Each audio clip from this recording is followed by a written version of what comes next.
মিনার হতে আজান হাঁকে রফিক মুয়াজ্জিন কবিতায় পড়েছিলাম, পরের লাইনটা অবশ্য মনে নাই, তবে আমি এরকম মিলিয়ে দেই, দেখি কীরকম হয়। মিনার হতে আজান হাঁকে রফিক মুয়াজ্জিন, নামাজিরা যায় হেঁটে যায় পূর্ণ করে দিন। হ্যাঁ, তা তো অবশ্যই।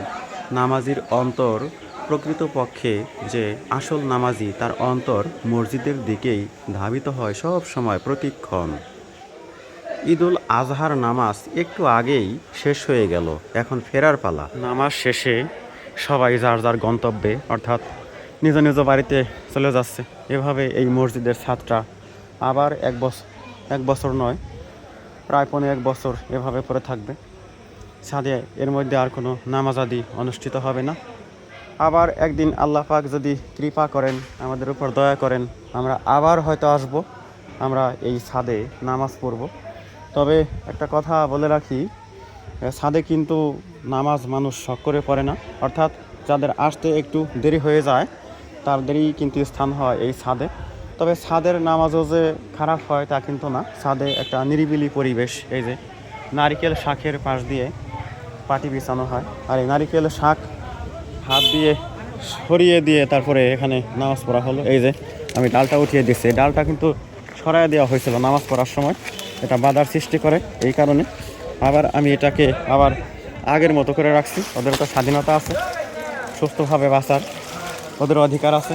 এই যে ওদেরকে আবার উঠিয়ে দিলাম, ওরা হয়তো খুশি হয়ে গেল যে আমাদেরকে আবার একজন মুসল্লি উঠিয়ে দিল।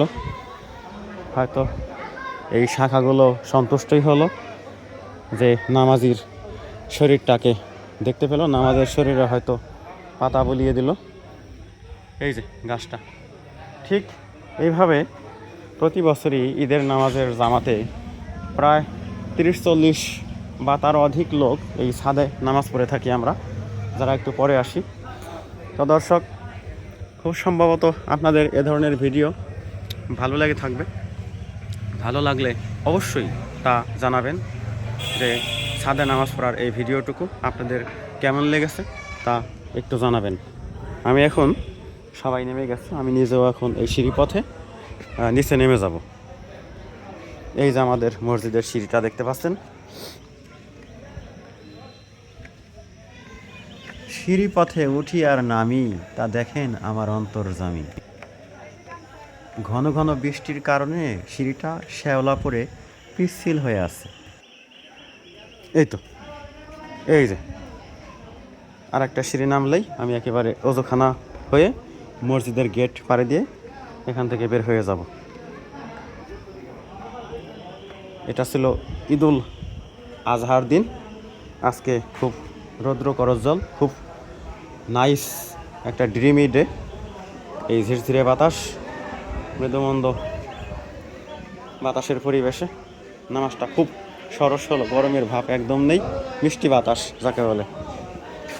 তো আপনারা চ্যানেল সাবস্ক্রাইব করবেন, লাইক করবেন, কমেন্ট শেয়ার করবেন, ভালো থাকবেন, সবার শুভকামনা করছি। এই যে নামাজ শেষে সবাই ফটো সেশনের কাজে ব্যস্ত হয়ে পড়ছে। এই যে এক ঝাঁক মুসল্লি বিভিন্ন স্থানে থাকেন, তারা এখানে ছবি তোলার কাজটা করে যাচ্ছেন।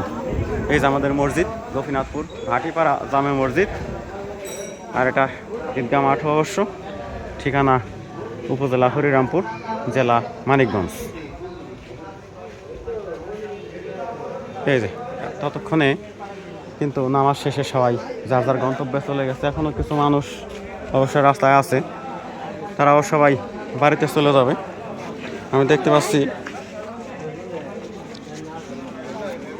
এক লোক সাহায্য উঠাচ্ছেন, তিনি অন্য ধর্মের, তারপরেও মুসলমানদের ধর্মই হলো সেবার ধর্ম। এই যে আমি ওনাকে কিছু একটা হেল্প করলাম, ধন্যবাদ। যাই হোক, এভাবেই আমাদের জীবনে ঈদ আসে, শান্তি ও আনন্দের বার্তা নিয়ে।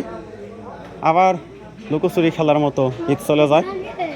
এই যে আমি দেখতে পাচ্ছি কবর জিয়ারত করতেছে দুইজন।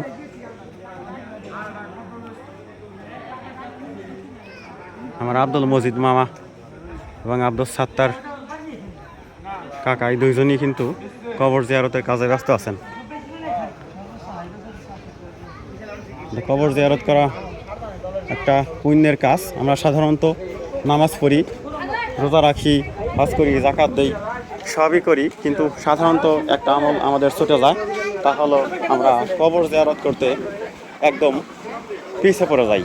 এই কাজটার দিকে আমাদের তেমন খেয়ালই থাকে না, অথচ এটা একটা গুরুত্বপূর্ণ আমল। একজন মুর্দা যখন কবরে চলে যায়, সে জীবিত লোকদের দিকে চেয়ে থাকে কখন তার জন্য দোয়া করা হবে, তার উদ্দেশ্যে দুটো টাকা দান করে সওয়াব রেসানি করা হবে। এই আশাই তার মনটা পাগল করা হয়ে থাকে। হাদিস শরীফের ভাষ্যমতে জানা যায় মৃতদের অনেক গোপনীয় ব্যাপার সেপার, যে মৃত রুহেরা ঘোরাফেরা করে থাকে আমল পাওয়ার আশায়, মানুষকে ধরে, মানে কাওয়া দিয়ে ধরা বা কাওড়া দিয়ে ধরা বলি, মানে সামনে সামনে এসে দাঁড়া। এরকম যদি কোনো কেউ দোয়া করে, কেউ যদি কিছু দান করে, তাহলে সেই দোয়া দান সম্বলটুকু খুব আগ্রহের সাথে, আনন্দের সাথে নিয়ে আবার তার পরকালীন যে প্লেস সেখানে চলে যায়। এরকমই হাদিস শরীফ পাঠে আমি জানতে পেরেছি। অবশ্য সহিহ হাদিস কিনা আমি জানি না, তারপরেও সম্ভবত সহিহ হাদিসই হবে। যাই হোক দর্শক, এই ভিডিওটুকু আমি এখনই ক্লোজ করে দিব। আমিও ইনশাল্লাহ কবর জিয়ারত করব, তারপরে আমি বাড়িতে চলে যাব। আর এই পবিত্র ঈদুল আজহার দিনে আমরা যে তাকবীরে তাশরিক, আল্লাহু আকবার, আল্লাহু আকবার, লা ইলাহা ইল্লাল্লাহ, আল্লাহু আকবার, আল্লাহু আকবার, ওয়ালিল্লাহিল হামদ, এটা পাঠ করতে করতেই, তাকবীরে তাশরিক পাঠ করতে করতেই আমি এখন বাড়ির দিকে ছুটে চলছি। ধন্যবাদ সবাইকে।